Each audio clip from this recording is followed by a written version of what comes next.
Oh, look! There it is! The Temple of Poetry! We made it back! It's been a long journey, but we did it!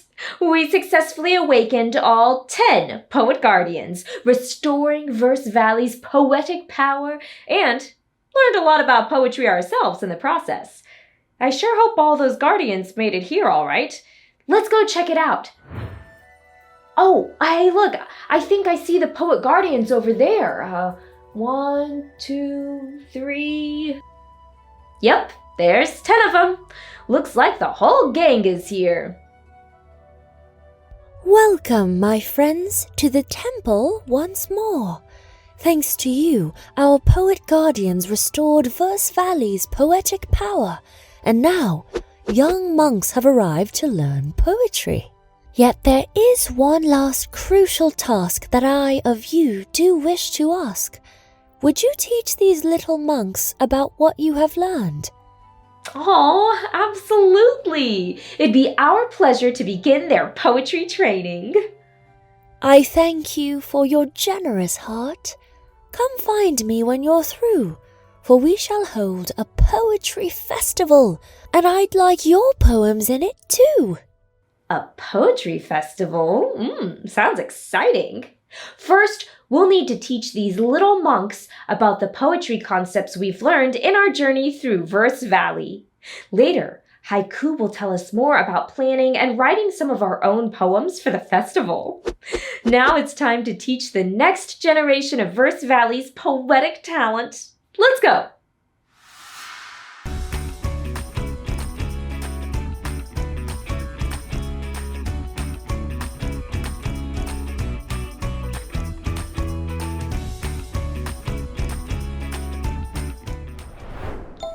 All right, tiny haikus, let's get started with your poetry training. Poetry, a type of literary work that uses the sound and form of language to evoke emotion, depth, and meaning. Throughout our travels through Verse Valley, we have studied many things about poetry, including figurative language, poetic structure, and 3 specific types of poetry. Where to begin? Sorry, but what is figurative language? An excellent question. Well, you see, that's a big topic. Maybe you can help me summarize it for them. In your guided notes, write down the meaning of figurative language. Then match each type of figurative language to its definition and an example that uses it. Pause to complete this activity, then resume.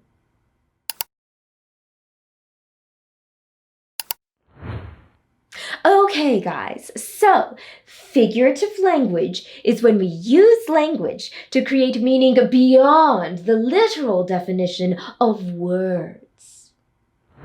Imagery evokes our 5 senses, like in this example, where we can imagine the smell of the air. Metaphors and similes make creative connections between unrelated ideas. This example compares a voice to a balm and a breeze. Personification gives human qualities to non-human things, like the wind whispering in this example. Hyperbole exaggerates ideas to an extreme degree, like saying you'd swim across oceans in this example. And sound devices emphasize specific letter sounds to create meaning. In this example, notice the assonance or repeated vowel sound in the words buzzing, hum, summer, and sun. Ooh, I think I get it. Now, what about, I think you said poetic structure? What's that? Well, poetic structure is all about how a poem is organized. Let's check out this poem as an example. In the temple's sacred halls, young monks gather here to learn. And though they are still quite small, they will study poetry. With the guardian's power restored, rhyme and rhythm live again, and this valley's strong once more, filled with glorious poetry. See? So if we look at the first stanza here, hang on.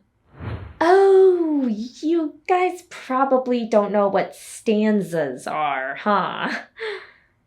Extravaganza? Quick! Can you help me out with explaining this poem's poetic structure? In your guided notes, explain what syllables, lines, and stanzas are. Then annotate the poem's rhyme scheme and meter. Pause to complete this activity, then resume. All right, little monks, here are some helpful definitions. A syllable is a word part containing a single vowel sound. A line is a group of words in a poem arranged into a row, and a stanza is a group of lines in a poem arranged into a unit. Now we can see this poem's got 2 stanzas, 4 lines in each stanza, and 7 syllables in each line. For example, in the temple's sacred halls. We can also annotate or label a poem structure. Usually we annotate meter, which is the syllable pattern in a line of poetry, and rhyme, which is when words in a poem have the same ending sound. When annotating meter, we can use a U and a slash to label unstressed and stressed syllables. Each line uses similar syllable patterns. That's called meter. And see how the ending words of certain lines rhyme with each other, like halls and small? That's called a rhyme scheme, and we label it with letters. Pause if you need more time to double-check your annotations, then resume.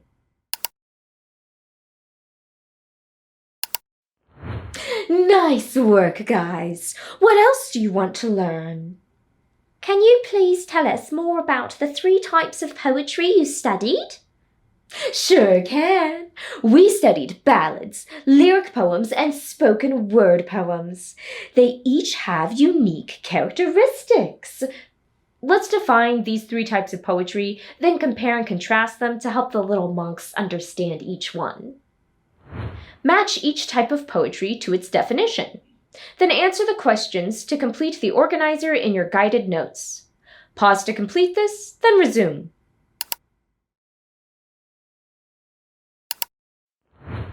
We first studied ballads, which are narrative poems traditionally set to music.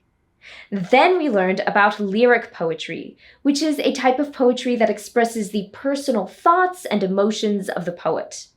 Finally, we studied spoken word poetry, a performance art that combines poetry with theatrical elements.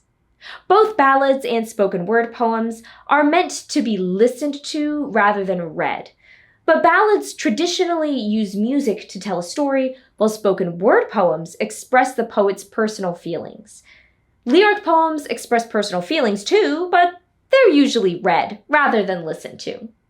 Like ballads, lyric poems are primarily focused on words rather than acting skills, whereas spoken word poems rely heavily on the poet's body language.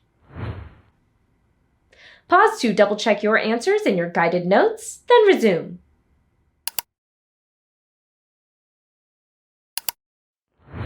Thanks, Master Caroline and Master Mia. I've learned a lot. No problem. Keep up your poetry training, and may the 10 poet guardians inspire you along the way. Class dismissed.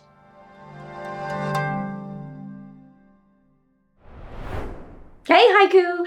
We finished our poetry class with the little monks. They did great, by the way. So, tell us more about this poetry festival. This festival shall celebrate the Guardian's return.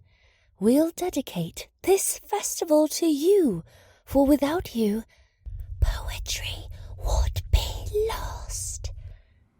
Well, I'm really glad we were able to help out. A festival dedicated to us? That sounds amazing. We all would love to honor you and hear your lovely poems too. So I hope you'll write 3 poems to share: ballad, lyric, and spoken word. We'd love to write poetry for the festival. That sounds like a final project to me. For your Unit 5 poetry project, you'll write a spoken word poem, a ballad, and a lyric poem. Each poem should clearly demonstrate typical characteristics of that poetry type. You'll also incorporate some of the other skills you've learned, like figurative language and poetic structure. You can review all the project details on the last page of your guided notes and refer back to it whenever you need. So, let's discuss our next steps in creating this project.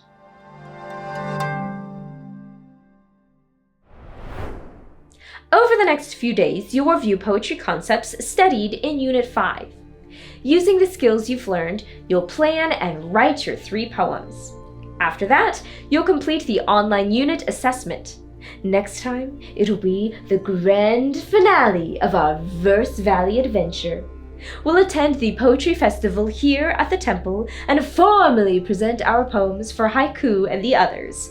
More on that later. Until then, remember, every story is a new horizon. See you next time!